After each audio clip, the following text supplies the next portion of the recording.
We are proud to welcome back our favorite guest, and yes, that's including Jackie Redmond, Wow. NHL Wow. Network analyst and Yeah. play-by-play, host of their daily show and podcast, The First Shift, which can also be found on YouTube, and apparently one of Coach Ed's biggest fans, EJ There we Hradek. go. That's right. Welcome back That's to the right. show, buddy. Yes. Hey, listen, I'm back for a second go round, so obviously I am a big fan. You know, This might be your third, actually. I think this is your third. I'm even stalking him in train stations, wherever he may be. I find him. We heard all about it, EJ, and it was a great story. So yeah, I mean, for listeners, we mentioned on our show, EJ Hradek. Well, first Coach ran into EJ at the game. EJ ran into Coach. That's right. In the train station. So in the chicken place or the pizza place or somewhere. He was waiting for the train. I was looking for the train. But it was nice to say hello again a second time. That was 100% anytime. That's right. That's right. CJ. And you mentioned you wanted to discuss Tony Granato's story that you mentioned with Coach Ed. Yeah, because I think that was the night, Coach, we had the fan favorites part of the celebration. Yes. Right? So, that's the centennial season. The Rangers have done all these things. Like, the teams that all celebrate their centennials, they have all these things. And I think they're great because, as someone, nearing my own centennial, it's great to see you have all this history. You've seen all these guys, or a lot of them. And so, it was kind of cool. It's cool for me to see these players that I remember when I was a teenager or at different points in my life. But Tony Granato, I've gotten to work with now. I cover I do the World Juniors with him. He was a colleague of mine at NHL Network, and I've gotten to know him over the last couple of years. And he's a wonderful guy. And I've shared this story with him because life takes a lot of really weird twists and turns. And, when I was in my mid-20s, I've always been a rink rat. I got into hockey into my teens. Growing up, we didn't have a lot of money. So I didn't, hockey's one of those games that you need support to play. Like you need financial backing as a young person to get equipment and ice time and things like that. And it was a different era, in the 70s into the 80s. So I got into it probably as a teenager, and I was a goalie, and then I got to be playing all the time. And Friday night, Saturday night, my friends were at the shore. I'm at Playland. I'm in Connecticut. I'm skating open skates. So if there was ice to be found, I was playing somewhere. And I was leaner then. I'm playing college club hockey at Pace, and then I finished out playing in men's leagues. And so I was always around, and I got a chance. The Maloney brothers would run a summer camp out of the Harvey School in Katona, New York, every year. And so, but before the season, August, around late August, early September, it wasn't like today where these guys are training year round. They would come to camp, and they would skate occasionally. And so I got asked, just because I was at the rink all the time, hey, they need a couple extra guys. You want to jump in? I played all the time. I was fit, thought I was, pretty good for what I was at that time. And so I was all excited. So I got up there and you get out there and it's I think John Van Beesbrook was in goal and Chris Nyland was part of the Rangers for summer at that time. Wow. If I'm not mistaken. And they had the Maloney brothers were there and other Rangers were there. And, so I get to jump out there with these guys, and I don't even know if I was wearing a helmet, which might explain a lot about how things have gone for me. But that was an era. You'd play pickup hockey without a helmet. It was the 100%. 80s. I mean, yeah. So at any rate, we get out there, and again, I'm 165 pounds. I'm playing all the time. I'm skating. Listen, these guys are pros, but I mean, I can hang with them. I guess close, right? And so, Dave Maloney was just a really talented guy. And he was a great skater. I mean, and, so many years have gone by and Dave's doing the TV games now. But, he came to the Rangers at a very young age. He was a talented skater and player. His brother was more of kind of a tough, as you guys, the guys who were old enough to remember Don Maloney, he would battle in the corners in front of them. He was kind of that grinder of a type player. So you get out there with them. Dave is wheeling up and down the ice, and Donnie is a grinder. And, maybe I can get the puck off him once in a while. But I get next to Tony Granato, who's a rookie, right? And Tony Granato puts his foot he puts his right skate in the ice. He puts his edge in the ice, and he pushes off. And he was gone. He was gone. And in that moment, I realized there's a lot of levels between where I am and where Tony is. And so, but it was such an eye-opening moment.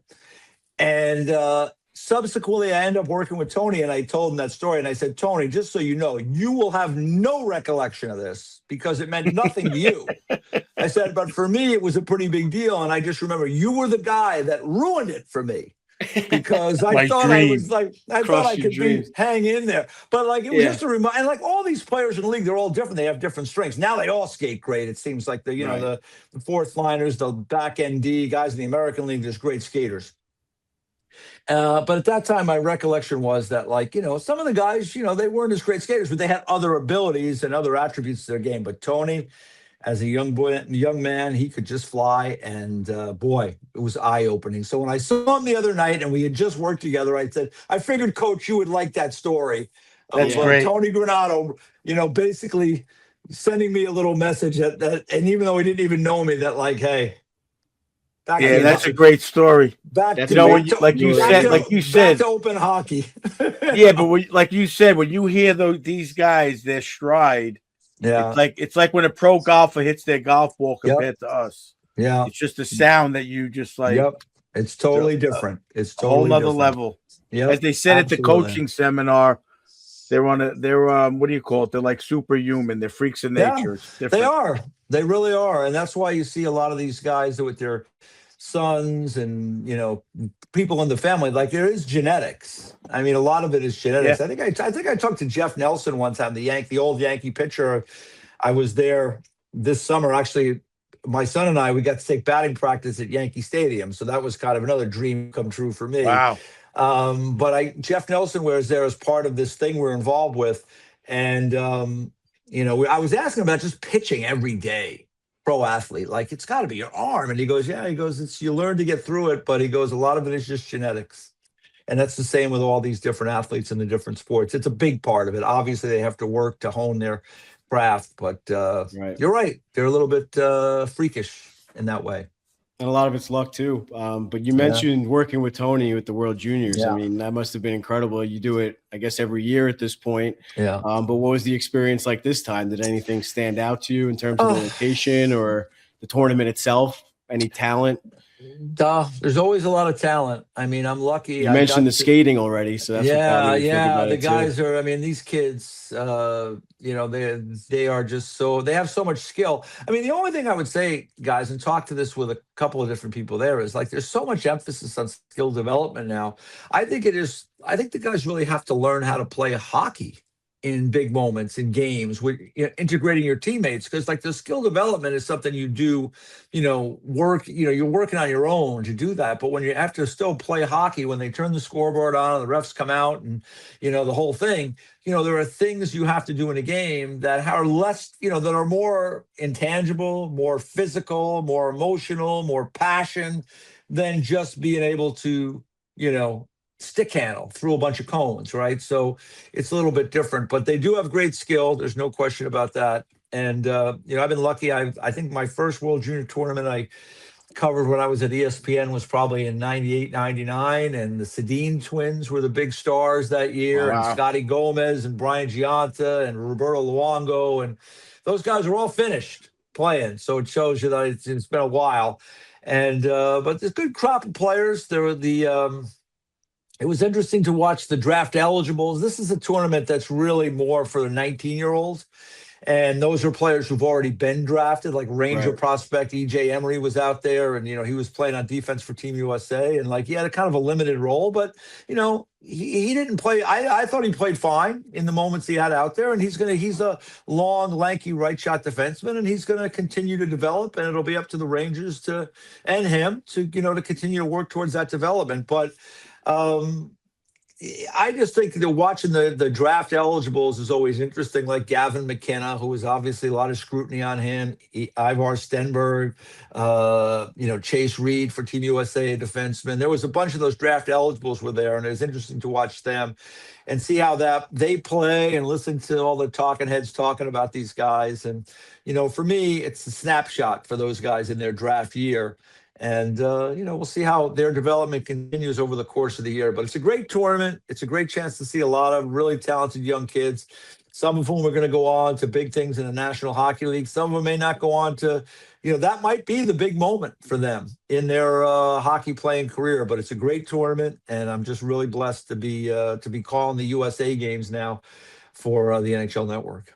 How was it doing it in Minnesota? I don't remember the last time it was on home soil. Yeah, it was good. I mean, like, I would say, this year was interesting. I would say this, this is junior hockey. I thought the ticket prices might have been a little high, and like, so that it's hard times for some people. It's hard to spend money on certain things. Like the great crowd we had was on New Year's Eve. We had Sweden, Team USA, because that's a game it's going to take place, right? When you get into the next round in the quarterfinals, you don't know exactly how it's going to play out. So the best crowd of the tournament for me with Team USA was certainly that New Year's Eve game against Sweden. But it's hockey country. I mean, it's the state of hockey, right? Minnesota. And so for me, you walk around there everywhere you go, people are excited about the Wild. They're excited about hockey. They're excited about the tournament, college hockey, high school hockey. It's, it's for those of us who love the game. You go somewhere like that where it's just in the blood, so to speak. It's kind of cool. That's great. It's interesting you say that they may be their only shot, because I saw your show today with Mike Modano, and he said part of the problem with the coaching, part of what they need to do is to get these kids to buy in all at once and in a short period of time to play together. Especially when they're all stars on their teams, probably. That's now right. And it's the same issue. It's the same issue with, the Olympics, right? Because, you're trying, and this is like, people talk about, well, this guy didn't make it. There's snubs or whatever. I mean, I guess it's a great time in USA hockey history that we have snubs now. Because when 20 years ago, we didn't have snubs. Like Mike Modano, it was Chris Chelios last night on the TNT broadcast who talked about, one year in like the late 80s, they had like Chris Nyland was on the team and like that's Team USA. And he goes, I love Chris Nyland, which, I just mentioned him before. He was part of that group on the ice with the Rangers. But like, you don't expect him to be on the U.S. national team at a big event, right? So, it's a different world now, and we have a lot of great players, and it's hard to make these teams. And Bill Guerin is trying to put a team together where the pieces are all going to fit, and they'll come together in a short window. As I mentioned today when I'm talking to Mike, the Olympics, if you win the gold medal, you will have played 6 games as a team, maybe 7 if you fall outside that top 4 and you have to play that play-in game. But the first 3 games are only for seeding, and then you get into single elimination where anything can happen. I mean, I think it was Belarus beat Sweden in 2002. That was a shocker. I think it was Belarus, but it was one of those smaller countries. And, these things happen in single elimination competition. We saw at the World Championships last year, Denmark beat a Team Canada team that had Celebrini and Crosby on the team, right? So it can happen. But, Billy Guerin's trying to put together a team that he thinks will come together and all those little pieces will fit.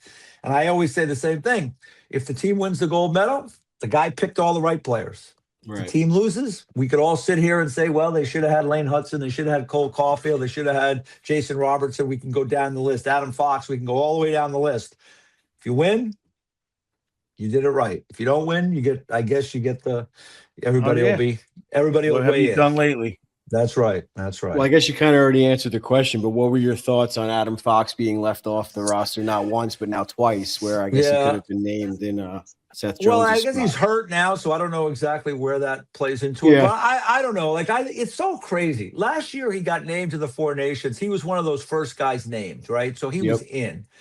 I think, if they could have had a do-over on that last year, I think they might have taken it because you guys know it was a struggle last year for Adam Fox. Now, this year, I thought he played pretty well at the start of the season, but he was already kind of on the back end of their list. And then he got hurt and they went in a different direction. So, again, we're lucky with USA Hockey now that we have such a pool of players to choose from. I mean, I'm kind of a big John Carlson guy myself. I mean, a big, strong right shot guy that has played in a million big games, has a lot of experience. He's having a good year as well. He's never even been considered. He wasn't considered for the 4 Nations. He wasn't considered for this. It's just a matter of the guys picking the team see it one way and other people see it in a different way. So, it's disappointing, I'm sure, for Adam. The good news is he got to play in the Four Nations. The bad news is he's not going to be able to play in the Olympics, barring anything else that's going to happen between now and then. But, it wasn't like they picked bad players ahead of them. There's these guys No, they picked are 100%. they're all really good defensemen and really good players, and we'll see if it all works out. I mean, in my opinion, with Adam Fox, and you could give your opinion on it or not, is me and Eddie have talked about it. Yeah. I love him as a player, but when you're playing in an all-star team at that speed and level, I just think his lack of skating ability hurts him. Yeah. The game is just too quick. With 5 guys that could skate like that against you, it's hard to read anything. I mean, if he could do it, great, but it's a question mark, I would say, to the coaches. Yeah, I mean, for me, I would say, I think I've always said the same thing about Adam. It's like, he is not, I think about those elite guys, like the guys like McCarr and like Quinn Hughes, who I have at the top. Those are my 2 guys that I would take over anyone else as defensemen. But, Adam's not the biggest guy. He's not the fastest guy. His really best attribute is his brain and the way he sees the game. And that's a pretty big attribute because not everybody has that. It's a huge attribute to have. But I think your point is well taken, is that you get in these games where it is, the very best and best. It's, it's challenging. And it's not to say he couldn't do it. And maybe things will change and somehow he'll be in there. But I always say it's no knock on, and we talk about these guys who don't, this is the very, very best that the U.S. has to offer, and they have a lot of great players. So it's not a knock. The guys are still terrific. Guys are Jason Robertson, still a great player. Cole Caulfield, great player. Lane Hudson, Adam Fox, these are great players. Can only take 8 defensemen. Yeah. Here we are. Do you think in the juniors they use that as a scouting? I mean, do you think like Binnington made a name for himself, winning the cup, winning the Four Nations. They know you could count on him mentally in the big situations. I mean, I'm going to hope that the scouts see the World Juniors and they see how these kids are reacting in these situations in that short period of time, and if they can handle it mentally. Yeah, I think that these guys at this level are always being observed. I mean, there's a million scouts that go to the World Juniors, and I would think that you would have a book on a guy from when he's 15 to when he's 40 if he plays that long. I mean, that you would have reports in your system what you thought of a player throughout his career. I always say players are getting better and getting worse all the time.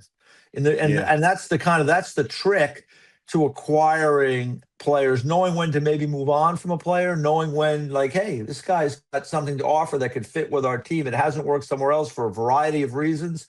But we go back, we look at our reports, there's a lot of things we like. And so you're leaning on those things all the time. But again, it changes all the time. And there's times in guys' careers where they go up, where they come back down. I think we talked about that a little bit in the past about Mika Zibanejad, where the ups and the downs, and it just happens. It just is what it is for a variety of reasons. It could be injuries. It could be, dealing with situations within the team. So I think you're always looking for that stuff and trying to take notes and understand where guys fit at any particular point of their career, depending upon what kind of team you're putting together. Hey everybody, Coach Ed here. I'm over here in the shop at Bella Italia, Marble Granite and Quartz, picking up my order for a nice little bathroom I'm doing. I've been a contractor almost as long as I'm a hockey coach. So listen to me when I tell you, when you want the quality work and craftsmanship, come and see the boys over at Bella. They serve all 5 boroughs, Westchester, Long Island, all the way out to Montauk. Whether you're a Ranger fan, Islander fan, Devils fan, they're going to take care of you no matter what. Make sure you give them a call, 516-561-1018. Let's go, Rangers.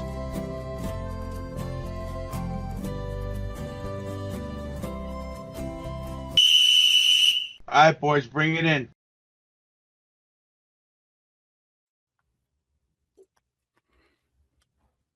Oh.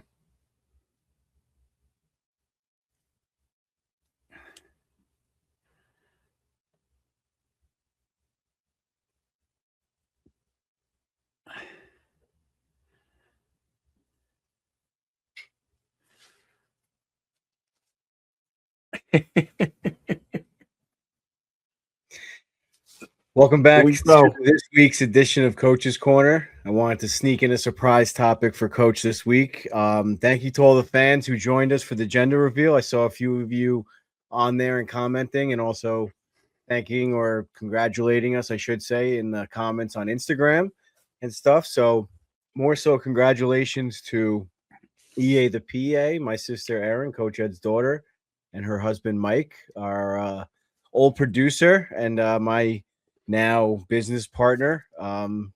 Huge part of the family, of course, always has been, always will be. And we're very excited to welcome a baby girl into the family. So I wanted to surprise Coach Ed with that video and get his thoughts on the whole event and stuff right off the bat. Well, it was a great weekend. Obviously, always positive when this is the reason for the visitation. And obviously, I was actually on Team Girl the whole time from the announcement, and I thought I was an underdog, but it seemed like it was about half and half by the time the announcement took place. But I think it was like 13-10 at the party, at least. Like I said, there was a ton of people watching on our live stream. I don't know what their votes were, but at least at the gender reveal party, or what was Costello calling it, the sex reveal party. So that was the joke of the weekend, I suppose. And yes, I think it was like 13-10 boy, and even Erin and Mike fully convinced. And yeah, Mike. Well, Mike was more wishing it was going to be a boy. Erin was just fully convinced it was going to be. Yeah. So I don't know. I just had a feeling from day one it was going to be a strong little girl, just like Erin is, and looking forward to it and being involved and can't wait and all that excitement. And it was a great weekend, well planned. Had a lot of fun, a lot of laughs, and we'll get back there soon. Yeah, of course, Erin and Mike hosted us at their house for the weekend and the Super Bowl. So like Coach Ed said, a lot of laughs, a lot of good family, a lot of family around. Aunt Terry, Uncle Steve, of course, my mom. Who am I missing? Aunt Lori, Uncle Dave, Steph, Kim, Rob, everyone, Charlotte, Phoebe. I feel like I'm forgetting somebody, but can't really think right now. Annie was there for the party, of course. Yep. Kathy, Carmen. Yeah, I guess a good turnout. Like I said, Costello, Marlena. So yeah, it was a lot of fun. And like Coach Ed said, we're excited to welcome in the next PWHL star to the world. So hopefully Florida, maybe they'll announce an expansion team in the next 20 years in the PWHL. So looking forward to that. So very exciting. Speaking of that, Coach, you wanted to talk a little bit about player development and NCAA, which is also big in women's hockey, but not what we're here to talk about right now. You wanted to talk about the current situation in the player development as far as juniors in the past versus how it is now, and changing tides of the NCAA atmosphere, I guess. Yeah, well, back when you were a youth player in your teens and way back to when I was very similar. The trend was that colleges didn't want to commit to players with to give scholarships. They wanted to make sure they can adapt to being away from home and are committed to playing the game away from home before they committed to giving a player a scholarship, which was costly at the time. Times have changed, and obviously the facilities have changed. And other than like the overall number one pick, like let's say, even though Lafreniere hasn't developed the way we hoped, and Schaefer, McKinnon, and these certain number one picks come right out of the junior leagues. Now the trend is that these kids are so good young, they're playing juniors from 15, 16. Now junior leagues start at 14 years old. Well, they're called junior leagues, whatever makes them that, I don't know. But well, when even at the higher level, I mean, around here is what you're saying, whatever makes them that. But like Connor McDavid wasn't playing in the same junior league that like you could play in on Long Island, if you will. But he might have been playing in juniors from 15 years old, say. Yeah, but I'm saying like the junior leagues up there are much different than what we've coached against, I guess, you know. Like, yeah, that's true. That kind of thing. more competitive. Anyway, yeah. But the reason being, now that the situation's coming where the kids are playing at, say, 16 years old, we're talking about the, say, top OHL. 100 prospects in the world or in North America. So these younger kids are playing in the high competitive junior leagues at a 15, 16, 17-year-old age. So the colleges are now committing to, and their skill levels are so improved from 20 to 40 years ago in my case, where their skill levels are so improved. Now the colleges are taking them in at 18 years old. Like we saw Charlie McAvoy came into the league out of, where did he come from? Boston University, I believe. Sure. Boston University at 19 years old into the NHL. He only played 1 year. More recently with the Rangers, like I said, Lafreniere came in from juniors as a #1 overall pick into the league. McAvoy was BU. BU, yeah, with Sullivan. Well, Sullivan with Quinn. And say Gabe Perreault went into college also at a true freshman age, which is usually 18 years old, and then played a year and then came into the AHL, NHL level.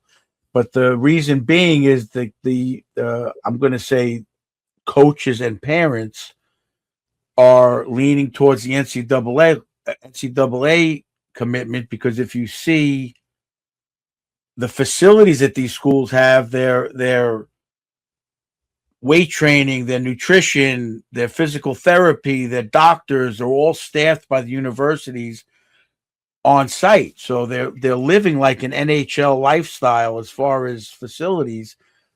Like Eddie said, I don't know what the juniors are like in Canada, but any junior leagues that I've seen down here don't compare to that facility level and medical staff and massage therapists and all the latest technology and infrared healing and ice baths all in the locker room. It's just, when you see these facilities online, it's just amazing.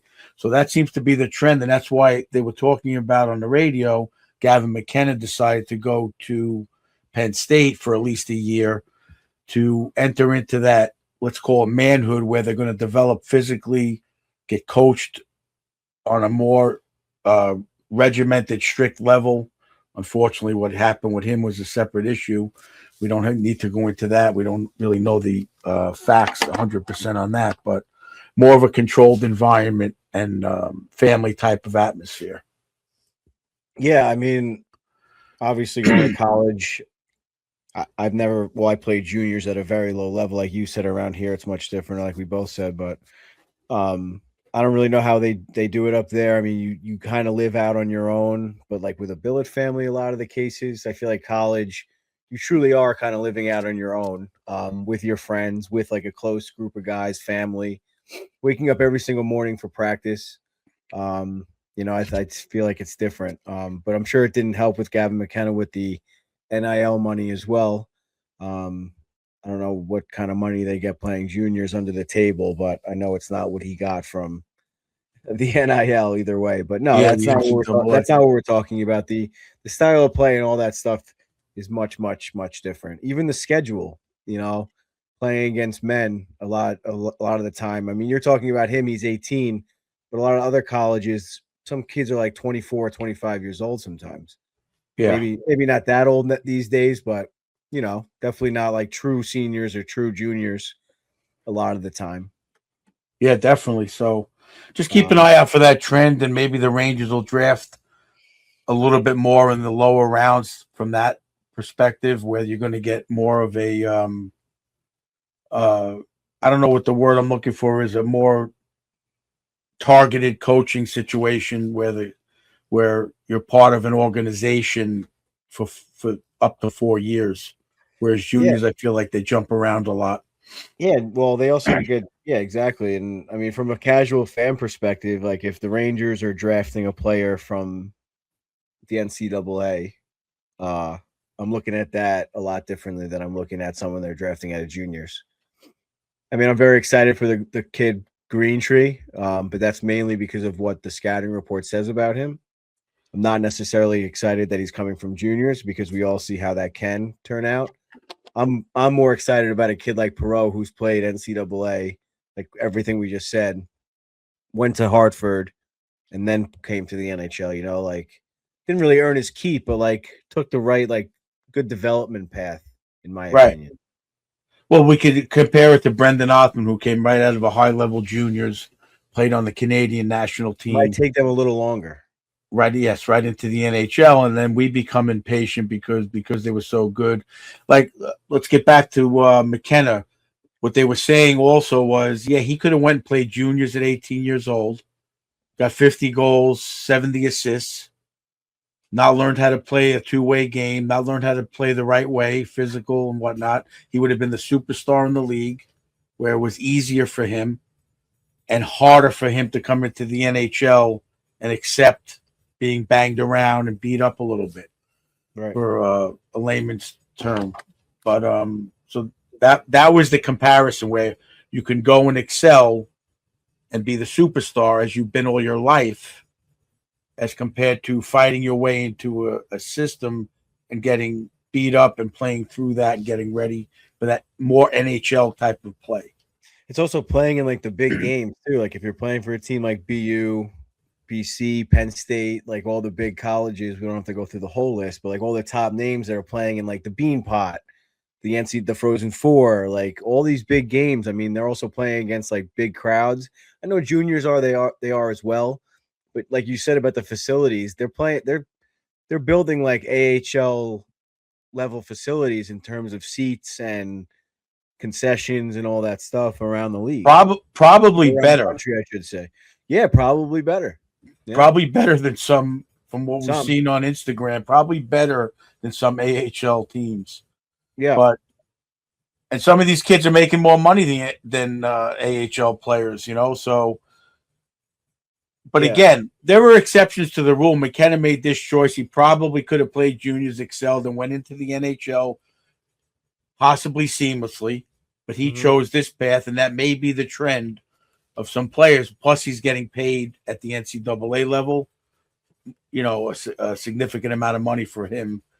But we'll see what the trends, if it continues to go that way and what happens, and we'll keep an eye out for the Rangers draft and see what they got.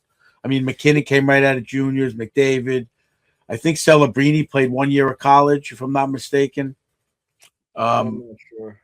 I'm pretty sure I looked it up. He played 1 year of college. So it's interesting to see if that trend continues. Yeah, he played at BU as well. Yeah.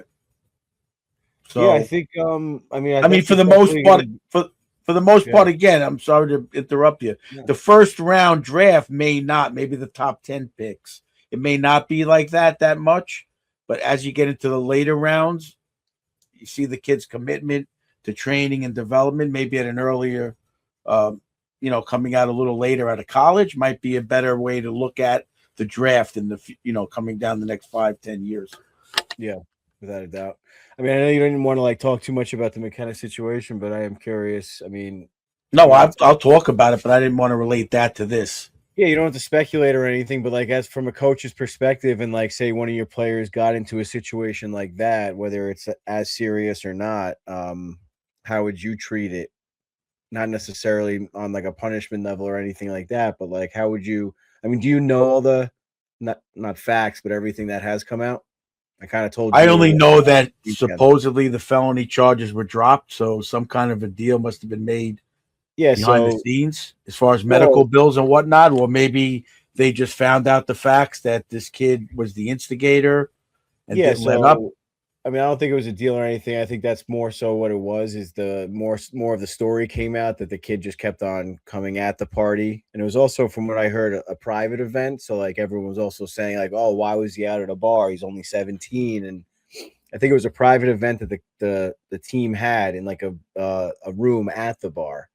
Oh, so, like, okay. The kid was just like constantly like coming by the room, trying to get in and whatever, blah, blah, blah. So that his team tried to de-escalate the situation.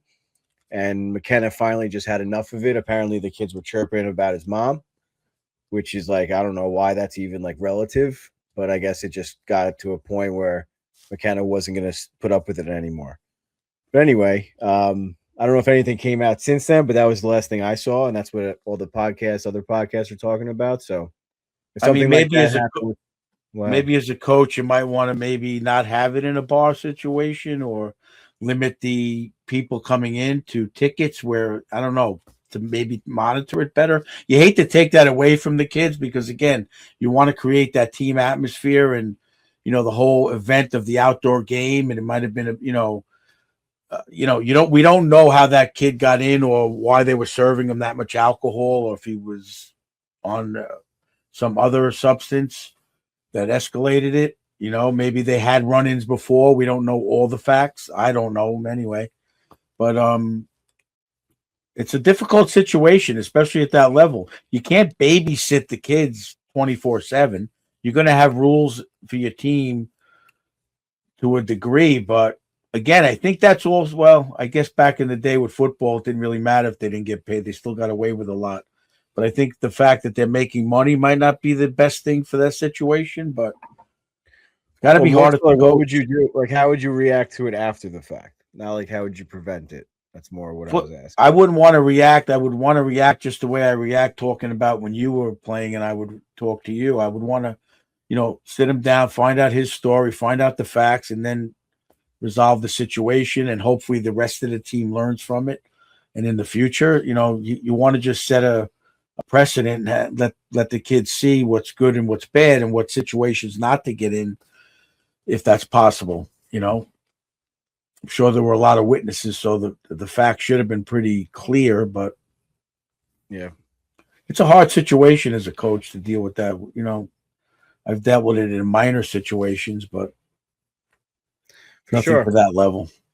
Yeah, it's definitely unfortunate, but for everything I see around the league is like his stock, or everyone thinks it's like not a good thing, but like it's not going to be a big deal or affect his draft status whatsoever. And I guess the final thing would be is if I guess the felonies dropped, so it wouldn't matter. But if the felony was standing, then he might have to go back to juniors because he would have to be deported, I guess, or he would have to leave the country. Oh, wow. If he's Canadian. Did you know he's from the Yukon territory? He's from I saw that. Pretty wild. And I did also now take it one more step further. If he was playing on some little small town junior team, would the situation have been handled so systematically, or would it have got escalated worse? It's a tough situation. It could have been at a bar in another small town that doesn't like him, and in a game that he doesn't, a team where he's not playing, and who knows what could have happened at that level. Yeah. Well, anyway, with the other subject you wanted to get into is more of a X's and O's type thing. So let's bring out the board with Coach, and he wants to discuss or further discuss, right, Coach, like the dump-in situation that we discussed last week or 2 weeks ago. Yeah, well, you kept saying I went to the Carolina game. I wanted to go to the Carolina game to really see Keandre also.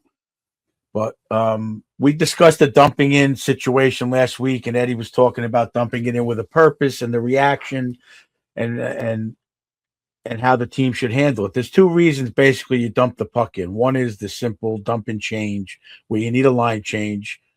One forechecker goes in to hold him for maybe 5 seconds to allow two other players to come off, then he goes off. It's a pretty basic. That's been going on since I'm a kid, 40, 50 years. The second reason is to dump in for a forecheck purpose when the other team is clogging the neutral zone and we can't enter the zone with the puck on the stick. So I watched the Carolina Hurricanes, who notoriously under Rod Brindamore been a phenomenal puck possession shot team, right? That's their big thing. So I noticed immediately I was actually sitting in alley seats, which were down low about 12 rows up. So you really got to see the game down low and what went on. So when the Rangers dump the puck in, it's basically you want to dump it in hard enough to get it past the goalie and around to this side, generally. So when that happens, the Rangers were coming in, that player dumping it in. One player would go to the wall to fight this, to get this puck and battle the other team.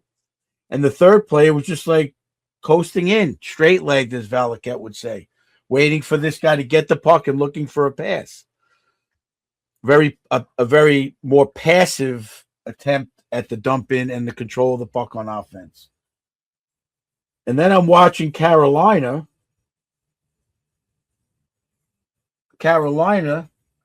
dumping the puck in, hard around. That's it. Let's just say that's F1 or the defenseman. When they realize that they can't skate the puck in and they have to penetrate the offense. So they dump it hard around. Their first forward comes in and immediately battles whatever player's here. Their second forward immediately is right there on the wall. So if the other team's forward chips it by this forechecker, he's there. The Rangers had no secondary, what's called a layer, like we talk about the screenshots, right? They had no second layer to help out the puck retrieval and the possession on that, the battle on the wall.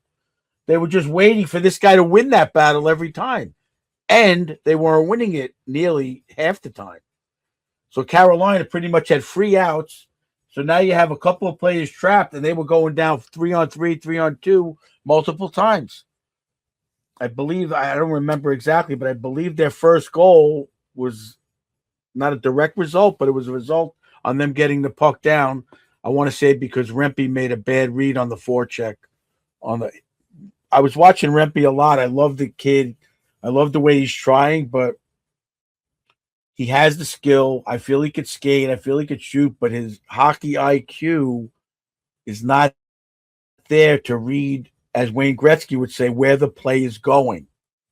He's got it. Like, you have to read this play coming in. You have to see that the goalie misses this, and immediately F2 coming in is skating hard, not gliding, skating hard, sees the goalie, misses it, and now he's immediately here.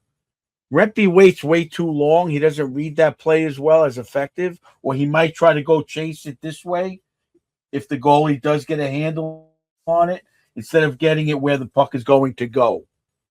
That's what he's got. To me, that's what he's got to get better at. Not just him. There's a few players on the team that are misreading that play, and it sounds like it's a simple play, but if you watch interviews of Wayne Gretzky, his father used to sit there and make him follow the puck on a chalkboard, just draw it. Where's it going? And try to see what he thought it was going or what's going on. And it's a hockey IQ development that, I mean, if you watch video, it really isn't that hard, but in the speed of the game, that split second, it's over. If you make one misread and you come down too low and that puck gets all the way around and out, now you're chasing up ice and you have to create the back pressure, but you're not going to catch a guy like McKinnon. You're not going to catch half the players in the NHL. You're not going to catch them if you're caught 10 steps behind the play and this other guy's in here already. Because once you dump the puck in, now you're coming into this area too. You shouldn't be waiting here to play defense. So now you have two guys caught in if you don't read the play right. This puck gets by, and that's when you create the 3-on-2s going the other way. And if you're going to get against Colorado and Edmonton, even the Devils have a fast team, that's when you're chasing the play all night. Yeah, and you see that's when the Rangers really struggle against teams like that, even against like the Mammoth and like the lower level teams that you want the Rangers to come out and just beat. They just have a hard time against that. And I wanted to emphasize what you said about the second man's got to be there to help. And we used to call it man puck in college. First guy gets the man, second guy comes in to get the puck, and a lot of the times you can't do both. I mean, it's very hard to do both. Knock the guy off the puck and also get the puck. You need that support, and we always stress like that triangle. And the triangle, I guess, kind of breaks down for a split second in that case. But if it's done the right way, you should be able to get right back into it immediately, Yeah. If you call it the triangle in this situation would be, let's just say it's F1 coming across the line after the dump in. F2 is going for the puck. And then F3 should be reading the play and coming here, and that creates this triangle.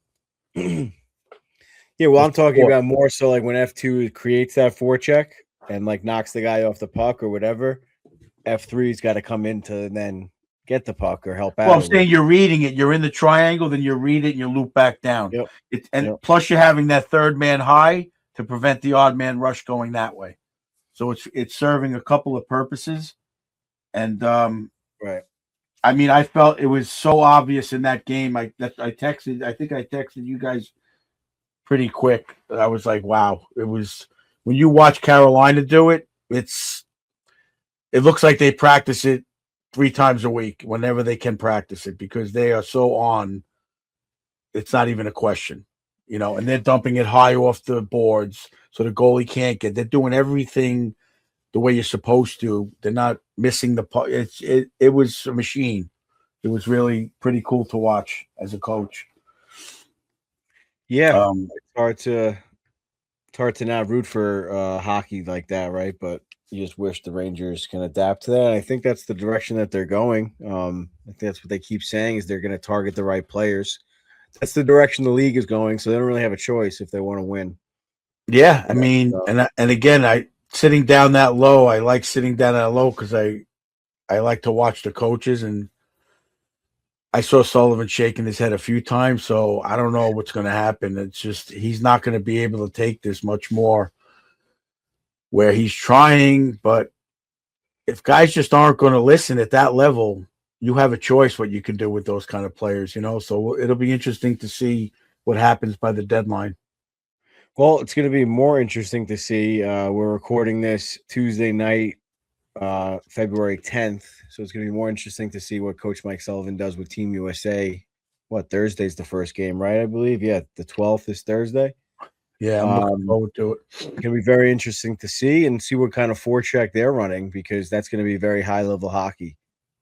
Might take a game or two to get into the swing of things, but by the medal rounds or the whatever quarterfinals and stuff, I don't know what they call them. I guess playoff rounds. I'm not sure.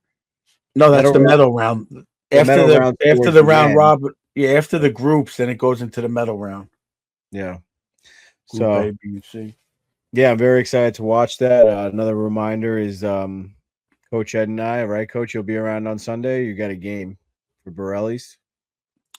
I have a game at night. I could probably be there for a little while, but I have a game in Connecticut. All right. Well, all 3 games are at 3:00 for Team USA this week, which is exciting for the viewers as well, right? Get some nice times going. Did you have anything else you want to put on the board? I did want to go over one more thing I just thought of when I said layers. Another thing that I've been noticing that I find it hard to believe, like Valaket always stresses screenshots, getting in the goalie's face. It's again he didn't invent it. It's definitely a stat that is warranted. It's been like that since the beginning of hockey. But what I'm seeing is the Rangers aren't doing layers screening the goalie. All right. So what we mean by layers, say we have one guy on top of the crease. The second screen I feel should be up higher for 2 reasons. One is the goalie makes the save on the screen. The puck bounces out. He's there. Yeah. And 2 is to back check.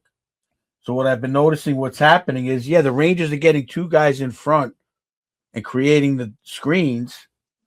But more often than not, I'd say more often than not, when you have the 2 guys in front, there's also 2 defensemen and a goalie. The chance of that puck getting through and getting in the goal into the back of the net decreases. And the chance of you getting a rebound, if you have 2 guys screening the goalie, let's say watch what's going on. Well, we'll see in a couple of weeks, but you might have been noticing it. The Rangers have 2 guys there. You got 2 blue, let's just say, defending them. The goalies were getting a shot to the net from the point, and it's bouncing out here past the layer. So now, again, odd man rush is going this way. So to be effective, I mean, I learned this when I was watching an Islanders practice years ago, obviously, is you screen the goalie if this is the strong side.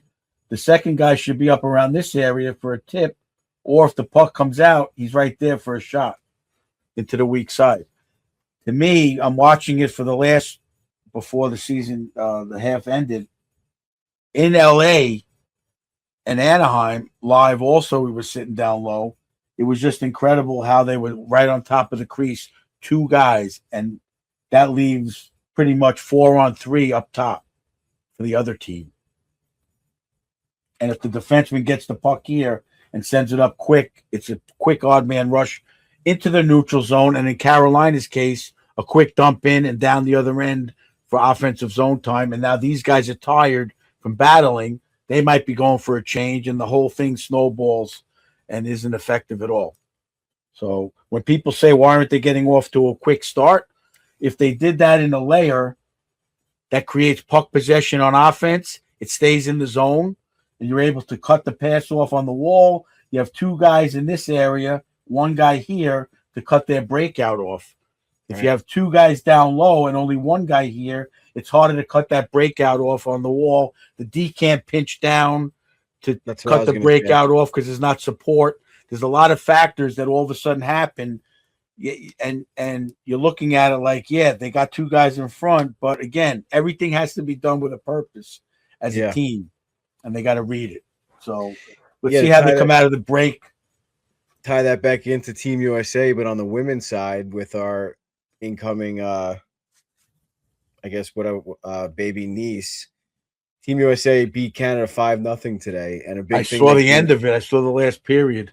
Big thing they keep stressing is Team USA has a lot of defensemen that are very, very good defensively, but have that offensive skill. So like they create that extra threat as well, and like they're very good at joining the play while also getting back and whatever, blah blah blah. So that's something too. If they don't have their teammates to trust to get back and cover for them, then they're not allowed to create that offensive threat as well. So yeah, that's just something. I put that on. I couldn't believe it was 5-0. They were, I wasn't really watching it too closely, but they were dominating. It wasn't even close. And they've been kicking the hell out of everybody. So good for them. Hopefully they can keep it going. And we're excited to watch the men as well. Hopefully we can bring home 2 golds, or they can bring home 2 golds for us. That'd be exciting. That about wraps it up. And let's get back to the EJ interview. What do you say? Yeah, let's do it. Great job. Looking forward to the EJ interview, watching it and listening. A lot of good stories from EJ as usual. Great guest. Great guy all around. Sounds good. And we'll talk to you guys live next week with the rivalry tour. Let's go USA. Let's go Rangers. And let's go Rangers, Ed. All right, boys. Let's go. Well, EJ, you're the professional because you're just doing my job for me. You segued it perfectly. Seems like the Rangers are ready to move on from a few players, releasing the letter 2.0. What were your initial thoughts on it? I mean, other than what are your initial thoughts on the whole situation? I'll tell you what. First thought was is this fake? Because the only reason I say that is there's a lot of stuff going around in the world of social media now, right? We know anyone could have done that. Like the first letter was that was a big thing, right? And I'm a second letter? This is interesting. Is this, and then you find out, it's a real thing. And I understand the Rangers it's been a season they haven't been happy with. Last season certainly was the same thing, right? It was disappointing. Now, again, this is a team that went to the conference finals in 2 of the previous 4 seasons. So they've been on that roller coaster as a franchise for the last couple of years. And I would say when they lost to Tampa, when they lost to Florida, I just think they lost to better teams. I mean, it wasn't like those teams were a lot better, but they were better. Tampa had won 2 cups, ended up losing that year to Colorado. And then Florida went on to win the Stanley Cup the year that they beat the Rangers, I believe. So, that's the way it goes sometimes in sports. You have a good team, just can't kind of get over that hump. And now, here they are. Some players have gotten older. They've moved away from some other guys. They moved away from Trouba and Kreider, last year. And, now the discussion about Panarin and, we'll see what some of the other guys they have there. I just think the question I would have is, okay, you want to try to do this retooling, whatever you want to, whatever words you want to use. Chris Drury's been there for 5 years, right? So, is Chris Drury and that staff, that scouting and development staff, the people, are they the guys we're going to trust to get this job done? And Jim Dolan, who was on the radio recently on FAN, I'm sure you guys heard it, he's very, very confident that Chris is the guy. So, therefore, he's going to get that opportunity. We'll see how things go. But they've got to do a better job of drafting and developing players for sure. Yep. And, we'll see what they can get for some of these pieces. But I just think they're a unique situation because they still have something. They have two ingredients to me that are important. They have, I think, a very good coach in Mike Sullivan. It hasn't gone well this year, but I think Mike has coached the team as well as he can. Like, they've played better as a defensive group this year, in my opinion. Just 100%. And they've got a great goalie in Igor Shesterkin. So those are some things that they have in place. So now the question is, how do you retool? Are some of these younger, and they're playing some of these kids now more often, which is good. You got to see if they can play. But this is the challenge. There's 32 teams in this league, and it's just hard to get to that spot at the very top unless you have completely bottomed out. Like San Jose, Chicago have bottomed out and are starting to push back up. But even that takes time. And in San Jose's case and in Chicago's case, they were fortunate enough to be really bad and to win the lottery in years where special players were available. For San Jose, I mean, Macklin Celebrini is one of the best players I've ever seen. Yeah. And what is he? Is he 20 yet? I don't even know if he's 20 yet. So, it's going to be a big job ahead. There's just no question about it. I have two questions for you. All right. Do you think, we always try to ponder this on the show, Mm-hmm. Do you think Chris Drury addressed the players before that letter came out, or it's just a surprise? Yeah. He said that, he said he talked to them, or he talked to the leadership group. And then I guess Lafreniere later said he did not have a conversation. So I guess he's not in the leadership group. So maybe that's part of it. These days, I think, and again, we're all human beings, right? No matter what our job is, what we're doing, right? We want to know where we stand in life, right? Like in our, and so I would imagine, you got to communicate with these guys, especially now. It's not like back in the 70s or the 80s, where in the 60s, you do what you want. Players, they're just, you just can hit everybody with the same hammer all the time. Nowadays, you're managing a lot of personalities. It's a different world now. So, those conversations, I guess, are ongoing now. I mean, the letter's out now, and we'll see what happens. I mean, I would say one thing about Panarin, because I guess it seems like, they're apparently not going to offer him a new deal. And, that's the way it goes sometime. But I think I'll ask you guys, I think he's been an excellent Ranger. I mean, like, the guy's come, they paid him a lot of money. He's put up a lot of points. He's done the things you expect him to do. Could he have been better in playoff games? Yeah, probably. But, it's not tennis. It's not a one-man game out there. So, for Panarin, we'll see what happens with him moving forward. But I think his time with the Rangers, he's done a lot of good things. I mean, I don't disagree with you, but I go back to the Mike Modano situation and what's been talked about with Fedorov and his career recently. I'm sure it was on NHL Network about how Scotty Bowman had him on defense, and he had to play the 200-foot game, and it probably cost him more accolades and points in his career, and Modano with Ken Hitchcock. And I just don't think Panarin is the type of player that's willing to do that, and I think that's what you need to win. Yeah, I mean, I would say that Panarin was not that type. Like, he's not that player. I mean, in the case of Modano and Fedorov, they're centers, right? So they really have to play a 200-foot game. Yeah. Whereas, and that's the difference. I remember asking Ron Wilson, I think it was at the 2010 Olympics. I said, we were talking about Patrick Kane. And I said, boy, Patrick Kane, he's so quick and he distributes the puck. And I said, why doesn't he play center? And then he looked at me, and I looked at him, and then I realized what I had said. And I just started laughing, because the reason he doesn't play center is because he doesn't want to be back playing at top of the crease in the D zone and behind the net. He wants to be a playmaker from the wing where he can be up high. And that's who he is as a player. And Patrick Kane has had an unbelievable career. And Artemi Panarin is kind of the same kind of thing. So when you're asking him to be more of a 200-foot player, I just don't think that's who he is, because he's a winger. So, he's not going to come all the way back and play deep in the zone.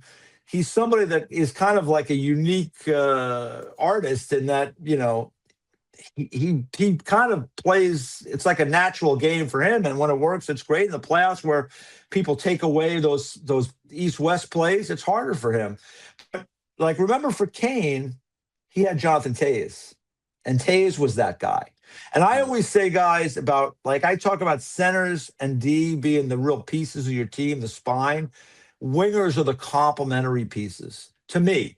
And so, like Brett Hull, when Mike Modano was in Dallas, Brett Hull was a great complementary piece.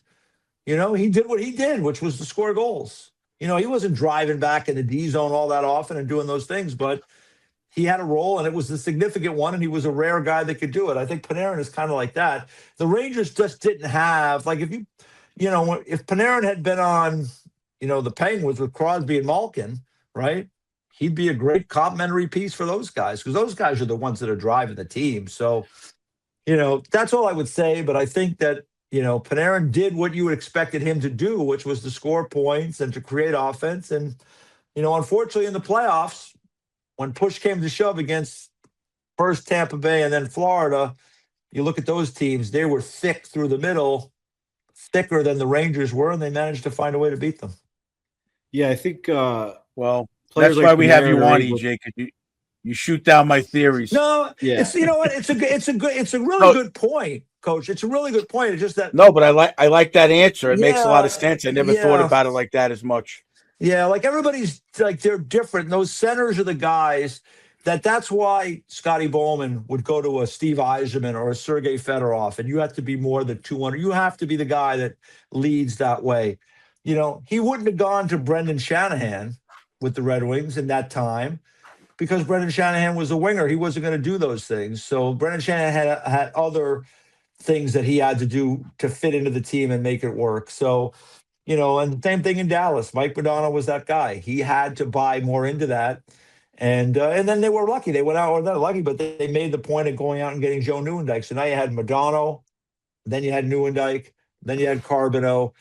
When you line up centers like that, to me, that's when you have a chance to really start to have success. Like recently, Buffalo has played better, right? Tage Thompson as your 1. Josh Norris gets healthy, comes in as your 2. McLeod is your 3. Now, all of a sudden, the Buffalo Sabres are a little more dangerous because they're slotted properly, and those guys could all, it's a puzzle, and they all have to kind of fit together. So We'll see what happens with Panarin. I'll be curious to see where he ends up because I think the only place he's really wanted to play is with the Rangers, and I'll be curious to see where he goes and how it works. Well, I'm glad you say that because, also you said that he's more of like a complimentary piece is what we've also been saying on our show. And I mean, that's what Coach Ed was saying is we also do see him turn it on and off defensively when he wants to, which is very frustrating, but that also is the type of player that's who he is, we're dealing with. Yeah, exactly. I'll just say one thing. Remember Kovalev with the Rangers, right? And so, what a talent! That's another Coach Ed favorite. Yeah, what an unbelievable talented guy this guy was. Like he was unbelievably talented. But I was scouting that, and like I used to say, like I would tell people, like, listen, with Kovalev, you got to understand what you're getting. He's like I say, he's a percentage player. Like on Monday night, 70% good, 30% bad. Tuesday night, 30% good, 70% bad. You just didn't really, you had to live with it. To enjoy the good, which there was a lot of good, you had to live with the bad. And so if you were willing to live with the bad, you were okay. But if you weren't, and a lot of, coaches were like, hey, I can't live with that. Can't have that. Then you got to let them go. That's it. Coach Ed's definitely going to steal that one. He's a percentage player without a doubt. Percentage player. We'll be using that one moving forward. But what I was going to say is he did have a chance to stay with the Rangers and be that complimentary piece and sign a somewhat team-friendly deal. I don't think the actual number was ever made public. But what are your thoughts on that? Like he did have a chance to stick with them and play with them and be that complimentary piece because now people are saying like, oh, he's able to go to Colorado. He's able to go here and take a step back. I don't think he wants to take the step back. He wants to be that top paid player, the one in the spotlight, so lack of a better word. That's why I don't really feel bad for him because like he had his chance to stay.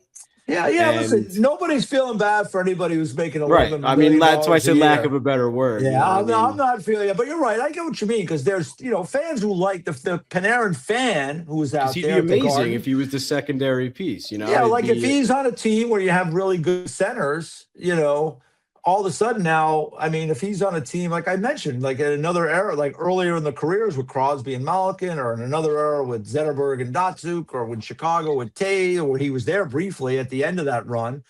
I mean, when you have those type of players driving it through the middle, a guy like that can be a fantastic player. The problem in a salary cap era is that those players want to be compensated. And, the cap is going up now. So that's the good news for the teams that have multiple star players. They have a little more room to operate, but you have to make some hard choices. And, Right.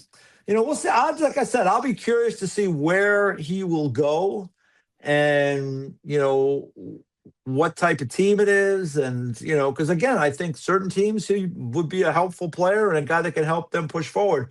Other teams, I don't know if it's, if it's advantageous for them. Like for Carolina, for example, they need a second center still.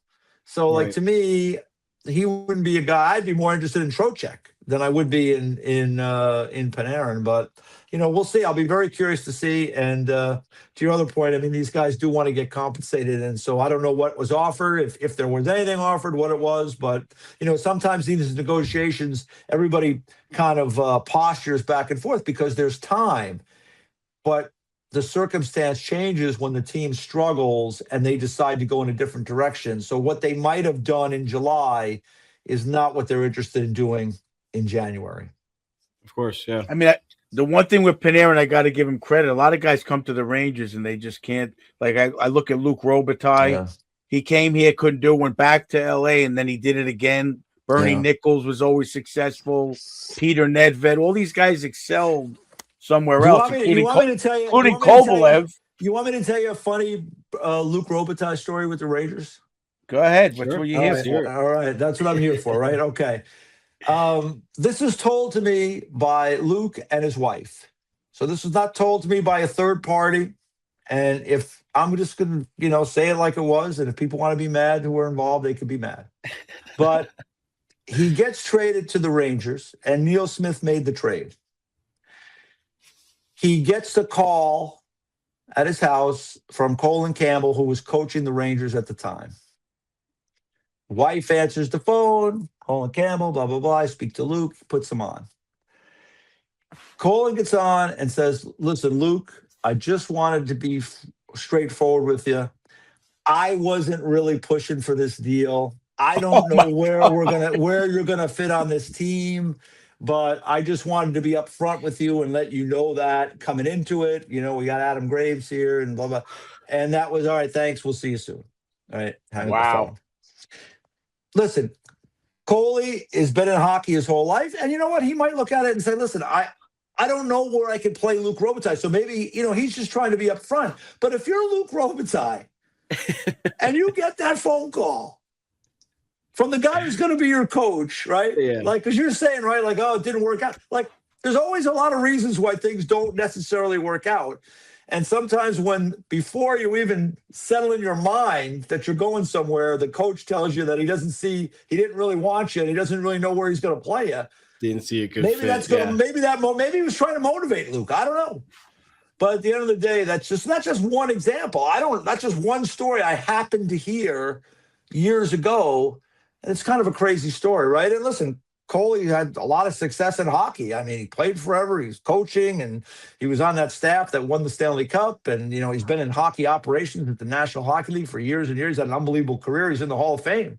But it is kind of a crazy story to hear. And the only reason I tell it is because I heard it right from the person. Wow. That's interesting. That's a great story. Because Drury and Sullivan seem to be on the same page, but Neil Smith wasn't on the same page with Keenan. Yeah. There must have been a lot of battles. Yeah. Think about what that was. And like today, right? We have social media. We have all this stuff. Think about what that would have been like in the mid 90s with Mike and with Neil and. Oh, in the end, they won the Stanley Cup. It's crazy. When you think about Mike Keenan, you had Ranger fans about Mike Keenan. Like a lot of younger Ranger fans must have thought he coached the Rangers for like 20 years. Like he coached the Rangers for one season. And in the midst of the playoffs, he was looking for the exit ramp. So he wanted to get rid of Leach, right? Wasn't that the famous thing? He benched him in the one game, right? He benched him in the one game, and then Messi. I mean, there's all the lore. You'd have to ask. You know what? You get Mark on, you get Brian on, you can get the whole scoop from them. You know, I would love to. I know, right? The story is basically that, like, you know, Mess told him and said, "Listen, no, let's end that right now." And Mess kind of seemingly took control of that group. I only go back to that game 6 against the Devils when they call a timeout in game 6, and the players are around Messier, and Mike is at the other end of the bench like Captain Queeg with the ice chips. So, I mean, who knows what was going on? The good news for the Rangers and their fans is, despite all of it, they won. Because if they didn't win that year, I don't know where it's at now. Forget it. Yeah, don't even want to think. That's interesting. Yeah, well, EJ, before we let you go, I need to ask you with the whole letter and everything. Okay. Could you name 5 players that the Rangers should hold on to? Boy, okay. Well, I mean, Igor Shesterkin would be a wise guy to hold on to, right? I mean, Adam Fox, I think, is probably a wise guy, a wise person to hold on to in your group. I'm just go through their roster here. I mean, you know, like Will Cooley is, I think, a good role player to me. I see him as a good third-line player. Some people have him higher than that, but I think he's a good third-line player. I like, you know, Noah Laba. Looks like he's got a chance to develop into like a good third-line center. Gavrikov, I think, has been a good player for them. You know, they just signed him, and I think, I mean, they've got guys, they've got pieces. Schneider, like, I would be hesitant to trade Schneider. I see his name out there and somebody, you know why? Because teams like big right shot defenseman that could actually play on the other side if need be. So he's struggling, but but like, you know what it is with those? He's still young. And like, I mean, to me, I would be hesitant to move him. Like, you know why he's probably struggling? The whole damn team is struggling, right? Right. So like, it's hard for one guy, especially a young defenseman, to have all the answers. But like, those are guys I would hesitate to move. I mean, older players, it's different. You know, Lafreniere is one of those guys. I don't know where that's going to go. It's been, the hard part is he was the first overall pick in the draft. So he's always going to be compared with other guys who were the first overall pick in the draft, or other players that were drafted in his draft year below him, right? And it just he hasn't been the player they were hoping they would have. And so now the question is, do you include him in some kind of deal? Or do you just stick with him and hopefully try to find a way to make him, to be a more valuable player within your group? I mean, you've watched almost every game he's probably played. What do you guys think? I'm not giving up on him. I think he's got it. I think he might just develop a little later. And I think, like you said before, they got to find the right center or whatever that he's going to complement. And that's what it's going to be a matter of. And I think he's going to take off. I think like Eddie says, I think he tries to just distribute it to Mika and Panarin and give it up way too quick instead of using his talent and getting some confidence. I agree with that. It's hard. You get starstruck. I mean, think about these players. Oh, they're on a team with Sidney Crosby. They're human beings. They're like, holy shit, They defer. Laffy had his best year with Panarin, but I think Panarin moving on will do wonders for Laffy, so he doesn't have to live kind of in his shadow. I mean, he'll still have Mika, he'll still have JT Miller, but I think him being able to blossom relies a lot on, I said it on our previous episode, actually with Johnny Laz, is that like a lot of it hinders on that, of him deflecting and living in the shadow a little bit, not being able to blossom. Because all these other first round picks that you mentioned, Connor Bedard goes right into the Blackhawks and he's the guy. Like, he is the spotlight. It wasn't like that with Laffy when he came to the Rangers. It was not. And that is something unique, right? Because the guys who come in like that. He was always with Panarin. Panarin was always the guy. For better or worse, those guys come in and they play, right? And there are things that are negatives to that. And there are things that, they're able to kind of maybe build confidence and learn the hard way. And it's different. And like for both Kakko and for Lafreniere, I mean, the team was going to, back to the letter part 1, they were going to rebuild from the ground up, and then they signed Panarin, and then it kind of turned in a different direction. And they were good. Like I said, I don't like anybody to lose sight of the fact that the Rangers went to the conference final in 2 out of 3 years. They won the President's Trophy a couple of years ago. I mean, this has not been like a horror story here. This has been a very a team that has had a lot of success until, last year was a bad year. The year before was a good year. The year before that was a year they made the playoffs and underachieved in the playoffs, right? And then the year before that, they were in the conference finals. But there does come a time when, with that group, you've kind of maxed out. We'll see. Now, they got Miller and they got Trocheck. Those guys aren't young kids either. So what are they going to do with those guys? I'll be and Sabanajad. So I'll be very curious to see what Chris Drury and company decide to do. I would say this, though. Got to do a better job of drafting throughout the draft and developing players. I like Perot. I think Perot is going to be a player at some point. I'm glad to see he's playing more. You heard JT Miller talking him up the other night. I watched his game the other night against Anaheim. I thought he played very well in that game. So, but they've got to be able to draft and develop players. I mean, like maybe it's fair or unfair, but I'll say it anyway. Like the Rangers had Darren Radish in the minors, on their team, in their organization for 2 years in Hartford. And he never got to play one game with the Rangers. He goes to Tampa, and through these crazy circumstances of injuries, he gets to play a lot. And the guy is like the third leading point getter among defensemen in the entire league. And he's blossomed later. So you had that player in your system, and nobody identified that maybe some of that would translate to the NHL. Now, they had Fox, they had Trouba, they had a young Schneider, they had the kid they traded to Dallas that was a right shot guy. Lundqvist. They had other guys in their system. Yeah, Lundqvist. But at the end of the day, I mean, it isn't a great look that you had a player in your system for 2 years who was a good junior player and put up points at the junior level, and then he goes elsewhere a couple of years later and becomes, I mean, next year, that guy's going to sign for a lot of money because, like I said, he's over a point a game playing with Tampa. Now, he's got a good team that with, but still. I mean, those are significant numbers he's putting up. I mean, you never know, EJ. Maybe him going to Tampa a little light under him, saying, "That's I got to right." Listen, 100. There were a lot of circumstances. 100%. I don't disagree with you with the Rangers, the way they handle younger players sometimes, but got to do better. You know how the change of scenery happens and got to do better. You're right. You're 100% right. And that's why I said I'm hesitant because circumstances are all different. And Trouba, Fox, Schneider, Lundqvist, they're all ahead of you on the right side. Maybe there's just nowhere to play. I just think it was kind of crazy that 2 years, you guys see the guys get hurt all the time. It seems like, but never got a game even. So, well, I'm very high on the kid Robertson stepping in finally, but getting back to Schneider and think about how many D partners we always talk about he's had. Yeah. He's had probably 12 different D partners in 3 years. Yeah.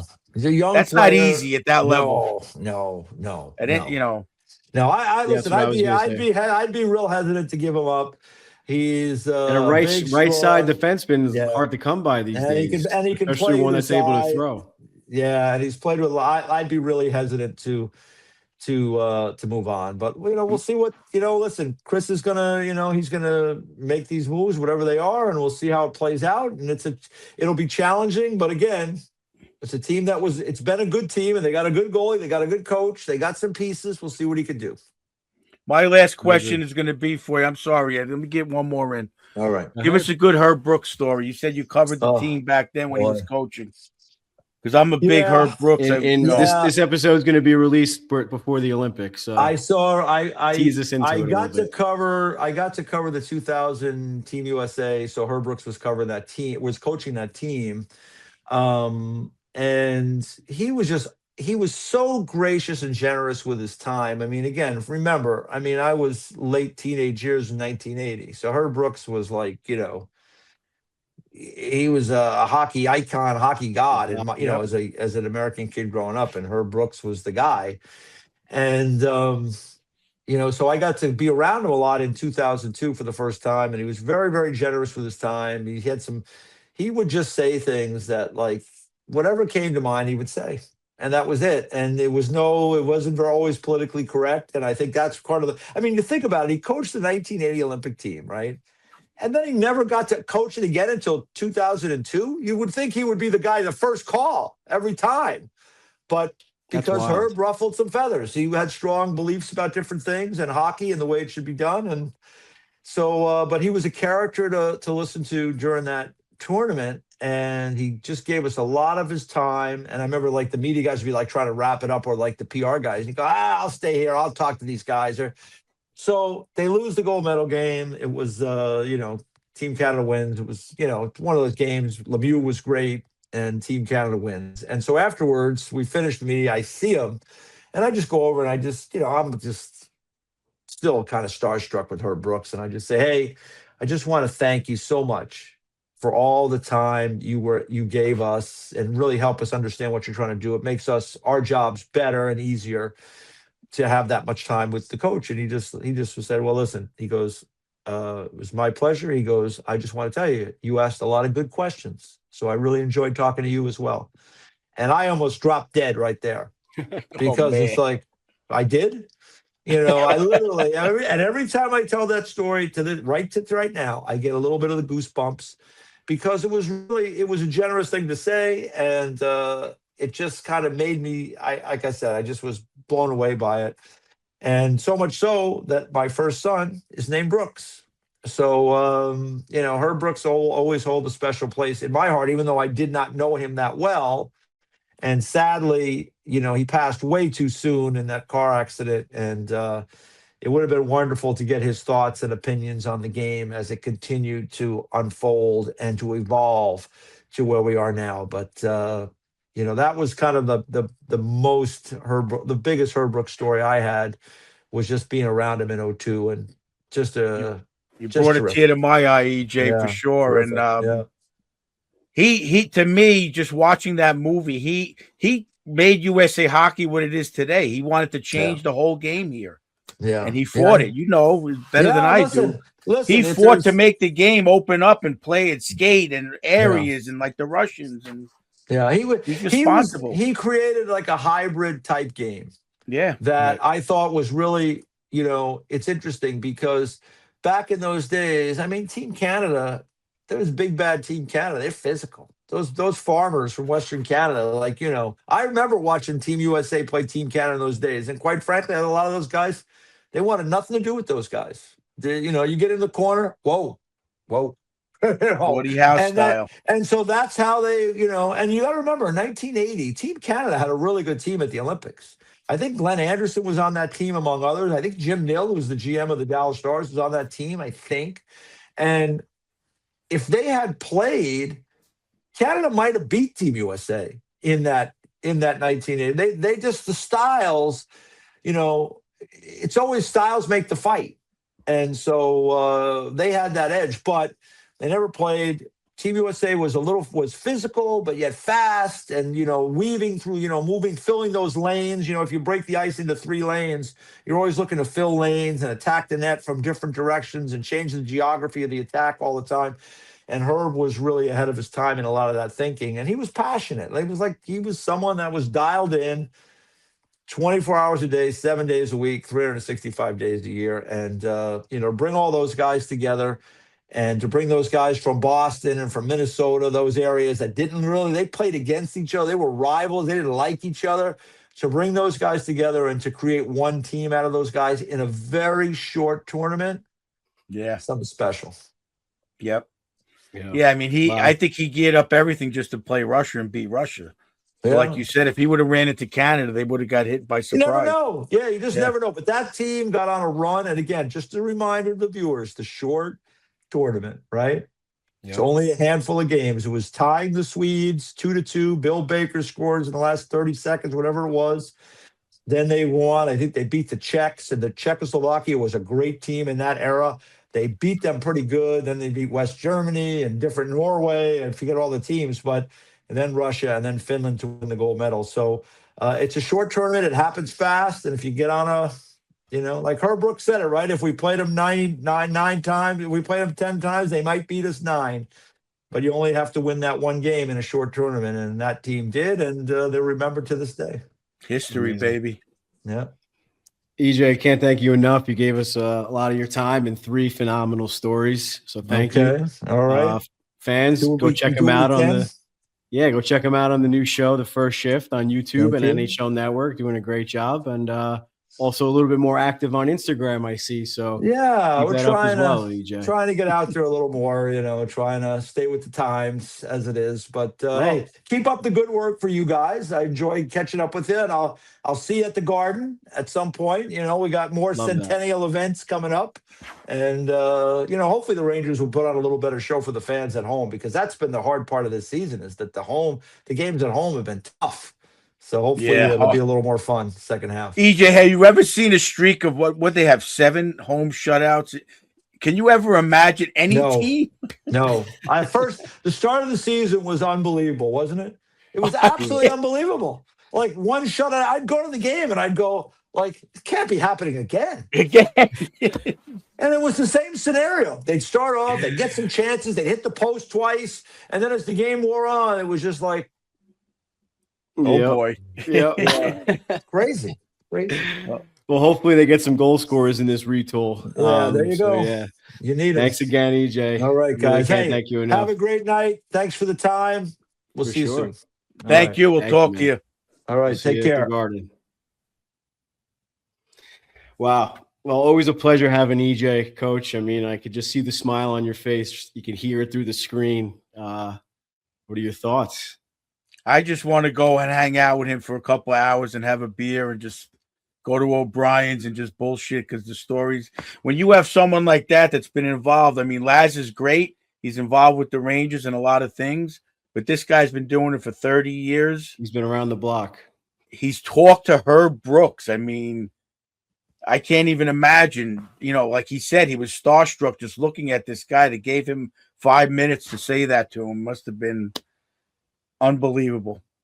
Well, that's kind of how maybe not on Herb Brooks level, no offense to EJ, but that's kind of how we feel talking to EJ, man. 100%, yeah. He's super generous with his time. He probably had a very busy day. He has kids. His son plays hockey, and he just gave us close to an hour of his time, his night with his wife, or whatever the case may be. And, we look up to people like EJ, especially now that we're doing this in the media world. And I keep saying thank you, but that's all I could really say is thank you so much to EJ for giving us all that time and sharing those stories with us. I wonder if you ever shared that Luc Robitaille story before or anything like that, So it's very, he came cool. And I'm at the game. You said to me, look for Johnny Laz, say hello. I'm over there looking. He caught my eye from like 50 feet away. Didn't run, but came over really quick. He's eating popcorn, talked to me till the game started. Then I'm like, all right, good night. Hit me up. Then I'm in the train station. Kathy gets on the train. I'm eating my ice cream. He comes walking up again, and he could have just went home. Of course. That's the kind of guy, a regular guy in the hockey world, boy. Yeah, he's become a good friend of the show, and we can't thank him enough. I'll say it again. And now we have no choice but to message him when we're going to the Garden, and maybe he will meet us at O'Brien's or something like that, and we can hang out with him off the record, if you will. Ton of fun. EJ, thank you again for that, and we hope to have you on again soon for your 4th appearance, and maybe eventually you'll just be a 3rd chair in the show, but we'll get to that. All right, Dad, it was fun. Good job. What was the one? He's a percentage player. We're going to use that a lot. And he used something else, too. He said something else. I was going to say, are you Mike Sullivan? Oh, the geography of the rink. He said something about. He said Herb Brooks changed the geography of the rink. He had a lot of good. He said he had a lot of good things tonight. The stories, the quotes. Definitely, I'm gonna edit this episode for the listeners, and it's gonna be good to listen back to it and hear it again. So, yeah, I guess we'll end it there. Bud, good job. For sure. Same to you. Let's go Rangers. Let's go Team USA.